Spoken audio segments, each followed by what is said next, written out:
Evening everyone. It's been a while, but the weather's been awful. Well, awful for dog training, a bit too hot. So I did have somebody message me, said about how long do I give Billy off before I start getting back onto it. Everyone knows he's a gun dog. He's 95% trained, as in being a gun dog, 5% we need to work on. I do tend to get my dogs from in the short season, I give them a few months of just training.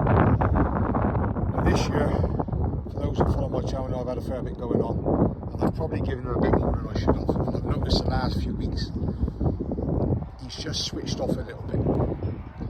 So what I've started to do now, instead of going full on intense with him, is in the mornings I just take him out for a run, and I'm currently taking my neighbour's dog out, who's 9 years old, and she follows him. And I just keep on top of it. But in the evenings now, he's going to get some one-to-one. So as you can see at the moment, he's sat up there. I've chucked a dummy down here, tennis ball there,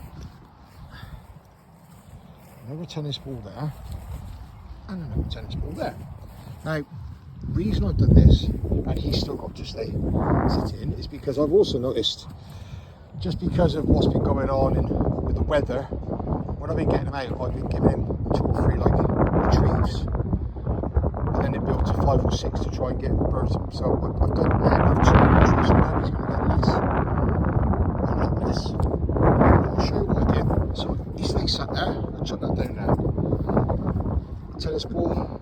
I've done this before. It's called the clock face. Another one there. Chuck it there. And then the big finale one is over his head.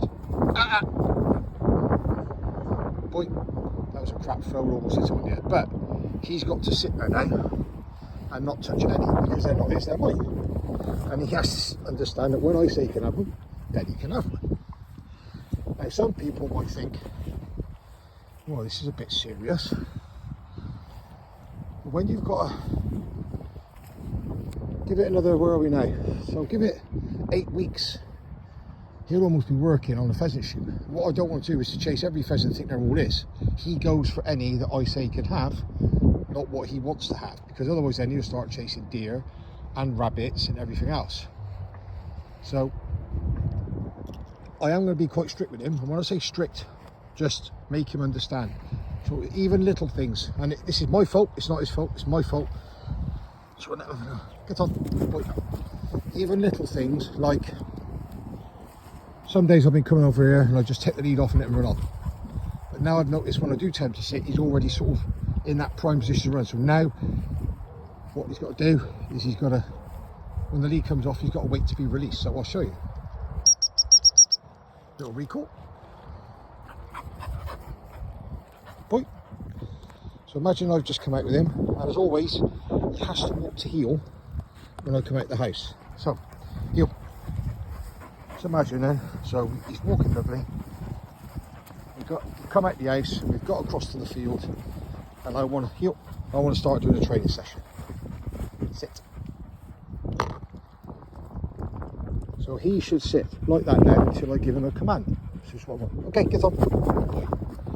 So when I take my time with him, you see he literally falls straight back into what I terminology is, he falls straight back into the groove. He goes straight back. Where I've been running him with in the mornings early before it gets too hot, and I've had limited opportunity today. Bill, leave it. Good boy. The sheep's poo from the free roam of sheep, I don't want to eat that.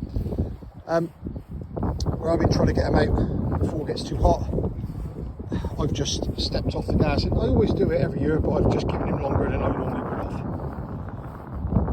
So every day now, for the next 4 weeks, he'll get an evening run like this, or it might be a vice versa. He might get it in the morning, and I'll take him out for a stroll in the evening, and then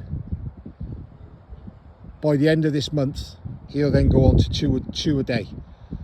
The bit I've also struggled at the moment with him is that my new vehicle hasn't got the secure dog box in the back for him to travel in, so he hasn't been able to come to work with me. This way. Bill, this way. See, things like this. Ready? Come on. So, little things like this, like. So he's just ignored me. I asked him 3 times. Ah! This way. Good boy. Give it 3 weeks, he won't ignore me. He'll just turn. Bill, this way. So when he does that, if I run him around, I'll set him to fail. So what I'm going to do is I'm going to call him back in. So his recall's really good. Okay, sit up. So now he can just sit up there with that dummy in front. And so now what I'm doing now is I'm stopping him by going, because there's all the scent there, all the local dogs will be there, and because he's an intact male, he looks to wheel on everything. When I go out on hunting ground, he doesn't hardly sniff at all. There's not, like, he'll just work. But again, it's all about just taking your time and rebuilding. I say this to people every day, is never be scared to go backwards, to go forwards. Small steps get big results. I'm not going to transform this dog back to what he was at the end of the shoot season in 24 hours. Doing that's going to blow his head up, and it'll blow my head up. So little bits. So I'm going to start with like getting a better heel, making sure he sits when I take the lead off. Loads of these, like sitting there like that with that right there, he knows he can't touch it, so he'll just lie there. But now you see he's succeeding. Whereas over there, he was failing. It doesn't stress me, it just, I'm angry at myself because I've allowed it to get to that. And that's not because I haven't really trained, just the weather and everything else going on. I just let him have too much free time. But anyway, we're back on it. So I'm going to try and make loads of little videos. Not going to make them too long. I mean, currently we're on 6.5 minutes for this one. We'll probably be over here 15-20 minutes, and it'll be a lot of this. Like, so in a minute, I'll put him back on the lead, and I'll walk him to heel, across the other side of the field, and we'll do exactly the same clock face again, and he might get one retrieve at the end. But that's all he's getting. So there's a child walk across the field, there's kids over there, he's got to stay there. Which he will, because he is pretty good, to be fair to him. But I've just got to, like, enforce this now. And like the sit command now, I'm going to make him sit a lot longer without moving.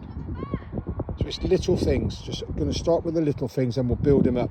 No point me taking him straight somewhere now there's, say, 50 pheasants roaming around from last season, because it'll blow his head up, he'll fail, I'll get, like, be banging him out against the wall.